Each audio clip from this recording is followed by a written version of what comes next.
আপনার এখন কুকুর, কিন্তু চিটাগাঙে বলে হত্যা। শুনছেন? ভয়ঙ্কর এক ভাষা চট্টগ্রামে। ডিওজি ডগ, প্রাথমিক স্কুলে পড়ায়, পড়ো বাবারা, ডিওজি ডগ, ডগ মানে হত্যা, ডিওজি ডগ, ডগ মানে হত্যা।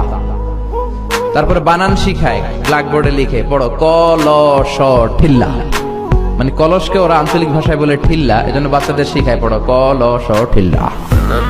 মানে কলস পর্যন্ত ঠিক আছে, কিন্তু উচ্চারণে ভেজাল আছে না নাই? আমরা তো বিভিন্ন জেলায় ঘুরি, এগুলো দেখি। আবার নোয়াখালীতে গেলে ওদের ভাষাটা খুব শর্ট, একেবারে শর্টে মেরে দেয়। আমরা বলি তুমি খেয়ে শুয়ে যাও, ওরা বলে তুই খাই হুতি যা। আমরা বলি তুমি এখান দিয়ে এসে ওখান দিয়ে যাও, ওরা বলে তুই ইয়ান দি আই হিয়ান দি যা।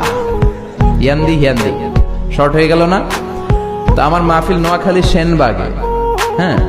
তাই আমি বললাম, ও সেনবাগের ভাইয়েরা, আপনারা পানি রে কি কন? কয় হানি। পান রে কি কন? কয় হান। আমি কই তাহলে পেপে কি হবে? একজন কয় হে হে, আর বাকি সবাই কয় পাপিয়া। আসলে ওরা পেপেরে পাপিয়া বলে, তার মানে জাতে মাতাল তালে পেপেরে বলে পাপিয়া। তো আমার বাসা ঢাকার ড্যামরায়, বাসার পাশে নোয়াখালীর এক লোক বাসা রাখছে। এদের সাথে থাকতে থাকতে আমি ছোট্টবেলা থেকে নোয়াখালী বাড়ি।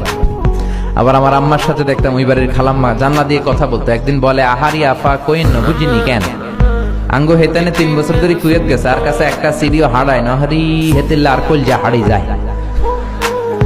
রাজশাহী থেকে আপনারা বুঝতেছেন এই কথাগুলোর মানে?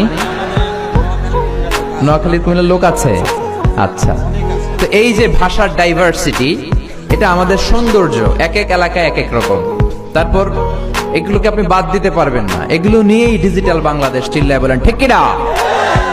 ফেনীতে আমার মাহফিল, অবাক করা কাণ্ড, ওরা ওদের নিজেদের জেলাটার নামও বলতে পারে না। ফেনীরে ওরা কয় হেনি। আবার দেখি স্লোগান দিচ্ছে, কয় হেনি কলেজে টিয়া লই, সবাই কয় সুদূর বুদুর চলতো ন।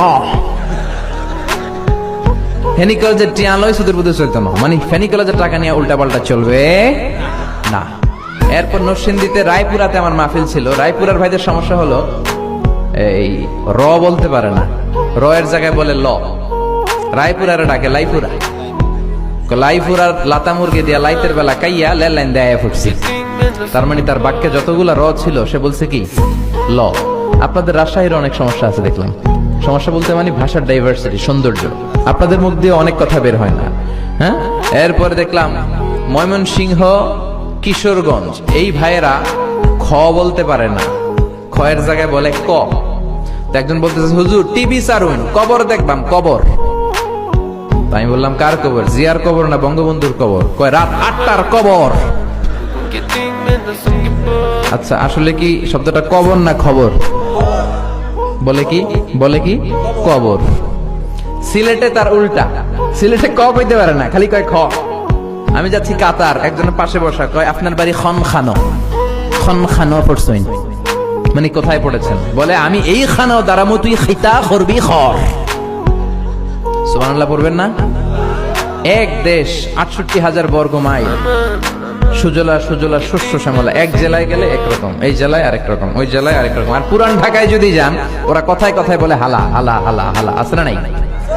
বরিশালে যদি যান, কথায় কথায় বলে মনু মনু মনু।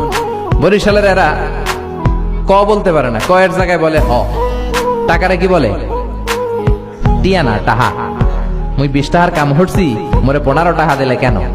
এমনকি 5 টাকাটা দেবা না, মূল্য ঠাবা ঠাবি বাজাবা মনু। আর যদি ঢাকাতে যান, বাপে পোলারে কয় হালা, পোলায় বাপরে কয় হালা।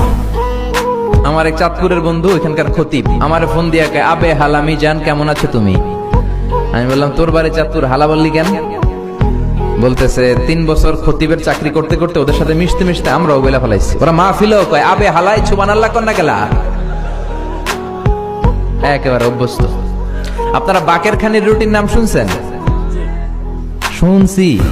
আচ্ছা, এই বাকের খানির রুটি সম্রাট, মোগল আমলের সম্রাট বাকের খা চা দিয়ে ভিজিয়ে ভিজিয়ে খায়। এটা আমি খেয়েছি অনেকবার, আপনারা খেয়েছেন বা দেখেছেন কিনা জানি না। পাবনার এক লোক ঢাকায় আসলো এই রুটি কিনবে।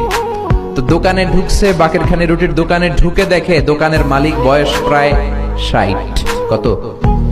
তো 60 বছরের মুরব্বী ছোট্ট একটা বাচ্চারা ডাক দিছে, আবে হালায় এতক্ষণ ধরে পাঠাইছি, হালায় আইতে দেরি করছিস কেলাই? ছোট বাচ্চাটা আবার মুরব্বীর উত্তর দিচ্ছে, আমি হালায় দেরি করছি, তোমার হালায় কি হয়েছে? এখন পাবনার লোক পড়ে গেছে বিপদে, ও ভাবতেছে আসলে কোনটা শালা আর কোনটা দুলাভাই। তো ভাবলো জেনে নেই, মুরব্বীরা সালাম দিচ্ছে, চাচা আসসালামু আলাইকুম, আমি আসছি পাবনা থেকে বাকরখানের রুটি খাবো। ও আপনারে কয় হালা, আপনি ওরে কোন হালা, আসলে কে হালা? কয় আবে হালায় তুমি হালায় মাঝখান দিয়ে ঢুকছো কেলা? মানে আমি ওর একটা কইছি, ও আমার একটা কইছে, শেষ সুদবোধ, তুই ঢুকছস কে? কয় আপনি আমারে হালা কন কে? কয় বাজান এই হালাটা আমরা গালি দিয়ে বলি না, এটা ভালোবেসে বলি। এক দেশের গালি আরেক দেশের, এক দেশের বুলি আরেক দেশের।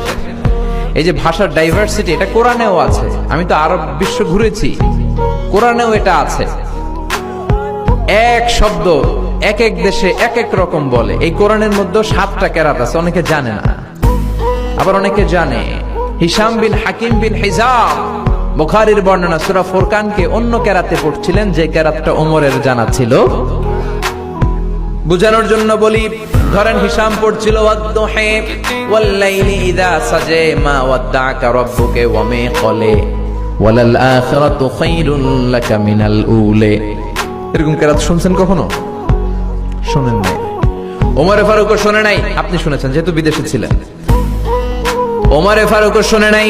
সাইয়েদনা ওমরে ফারুক ঘাড় ধরে বিশ্বনবীর কাছে আনলেন, বললেন ইয়া রাসূলুল্লাহ, দেখেন কেমনে কোরআন পড়ে, আপনি শিখিয়েছেন একরকম, এই বেটা পড়ে আরেক রকম।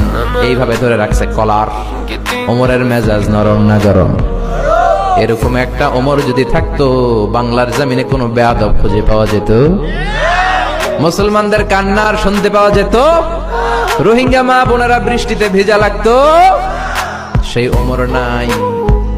এজন্য ওমরের জন্য আমরা দোয়া করি। ইমাম মাহাদির ইন্তজারে আমরা আছি না নাই? আছি না নাই? সাইয়েদনা ওমরে ফারুক কলার ধরলেন, বিশ্বনবী বললেন ওমর কলার ছেড়ে দাও। ওমরে ফারুক বললেন না, কোরআন উল্টায় পড়ছে কেন, ওর কলার আমি ছিঁড়া ফেলাম।